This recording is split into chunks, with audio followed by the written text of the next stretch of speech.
s'était donné rendez-vous au Brotteau aujourd'hui pour se faire entendre. Enseignants, aides à domicile, livreurs ou encore employés du gaz et de l'électricité. Ils étaient entre 1500 et 4000 dans le cortège lyonnais et ils avaient tous le même message à faire passer.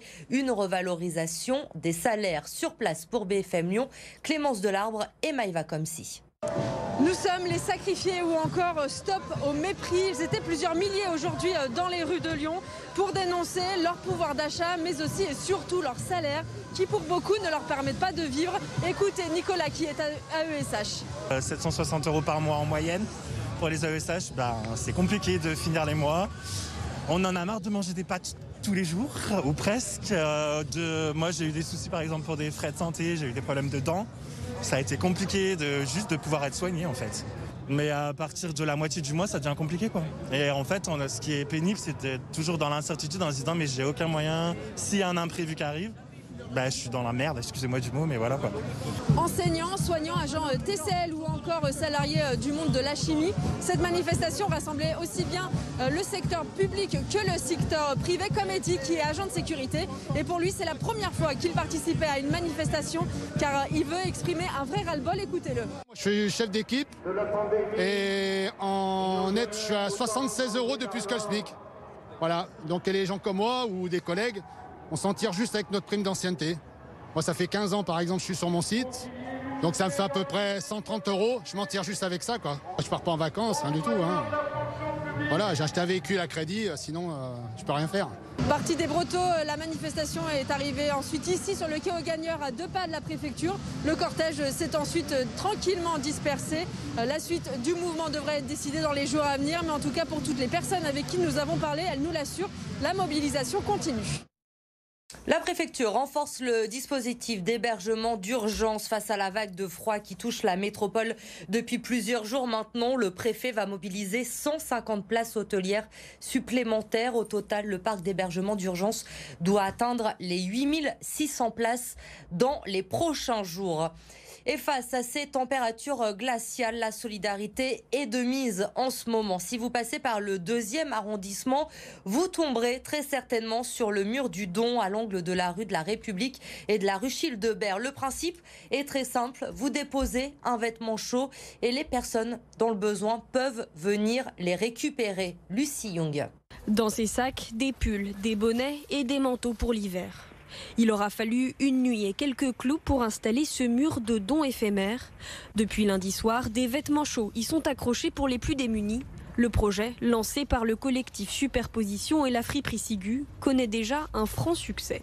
On a commencé avec une 60aine de manteaux et plus d'une centaine d'accessoires. Depuis, on a réalimenté le mur mardi midi et là une nouvelle fois aujourd'hui, donc on est jeudi. On constate que le stock diminue assez vite malgré le nombre de dons. Donc je pense que ce mur de la solidarité répond véritablement à un besoin. Un besoin accru avec la vague de froid qui touche la métropole. En plein cœur de la presqu'île, cet élan de solidarité est très apprécié des Lyonnais. L'idée est absolument extra et j'espère que les doudounes vont vite arriver aux gens qui en ont besoin. Je découvre en passant et je trouve ça vraiment très bien. On a tellement besoin de solidarité en ce moment. Les vêtements peuvent être déposés directement sur le mur ou dans 2 points de collecte à Caluire et dans le 3e arrondissement. Depuis le début de la semaine, une vingtaine de manteaux et une centaine d'accessoires ont déjà été donnés.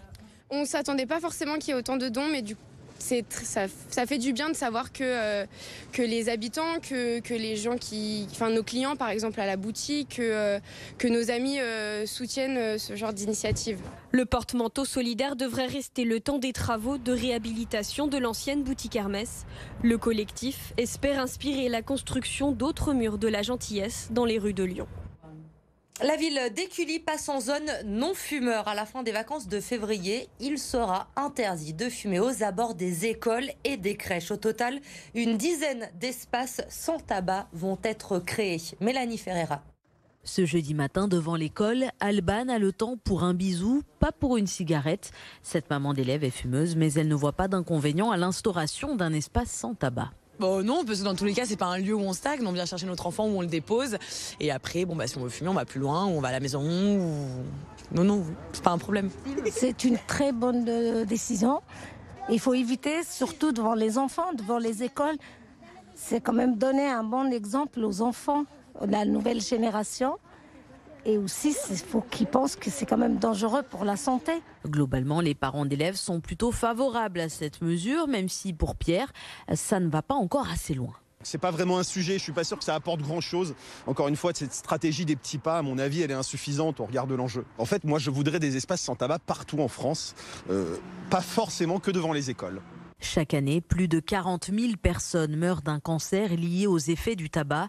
Pour le maire d'Écully, il s'agit d'un problème de santé majeur. Le tabagisme passif, c'est un vrai sujet. On parle beaucoup moins de tabac dans le débat public. Mais je crois qu'aujourd'hui, il faut peut-être remettre cela au goût du jour, parce qu'on voit bien que les chiffres sont mauvais, qu'il y a beaucoup de cancers et de maladies respiratoires. Et donc, il faut anticiper et faire preuve de prévention. J'y reviens, ça me paraît essentiel. Prévention dans un premier temps, puis sanction ensuite. Pour ceux qui ne respecteraient pas la règle, les espaces sans tabac seront délimités par des pancartes devant 10 crèches ou écoles de la ville. La ministre déléguée chargée de la mémoire et des anciens combattants est venue rendre hommage à 25 tirailleurs sénégalais ce matin. Geneviève Darrieussecq a dévoilé une plaque commémorative à la nécropole nationale du Tatane sénégalais à Chasselet. Ces soldats venus des colonies françaises ont pu être identifiés grâce à des recherches génétiques. Ils avaient notamment participé à la bataille des Alpes en 1940 pour repousser les nazis, un devoir de mémoire qui est essentiel pour la ministre. Écoutez-la au micro de Louis Léger. C'est important d'avoir une identité de soldat. C'est important pour les familles, c'est important pour la transmission. C'est de notre devoir de transmettre tout cela et de faire en sorte que les plus jeunes et les moins jeunes d'ailleurs, qui ne connaissent pas forcément ou qui ne se souviennent pas, aient cela présent à l'esprit afin de comprendre notre société et puis aussi afin de tracer les chemins pour le futur. La Biennale d'art contemporain de Lyon fait son grand retour cette année, 3 ans après sa dernière édition. Elle vous donne rendez-vous du 14 septembre au 31 décembre. Plus de 80 artistes venus de 39 pays seront présents. Le thème de cette 16e édition, un manifeste de la fragilité éco notamment à la crise sanitaire. Écoutez Tilfelrat, l'un des commissaires de la Biennale. Il est au micro de Vincent Serrano et il est ravi de pouvoir laisser libre cours à son imagination pour cette biennale. En fait, ce que je trouve c'est super à Lyon, c'est aussi une ville, si on veut, on peut peut-être prendre d'autres risques. Donc si on va dans une grande capitale, il y a toujours une grande attente du public et c'est très formel, donc ça vient avec des expectations. Mais les villes comme Lyon, par exemple, peuvent vraiment prendre des risques. Et c'est pas un hasard, à mon avis, que la grande biennale française, elle n'est pas dans la capitale, elle est à Lyon. Donc c'est vraiment un peu dans le centre des pays. Il y a toutes les voies qui mènent un peu vers Lyon. C'est les routes historiques. On a les fleuves qui se croisent, donc c'est aussi une ville de rencontre. Un chiffre pour terminer ce journal, celui de la fréquentation de l'Institut Lumière l'an dernier.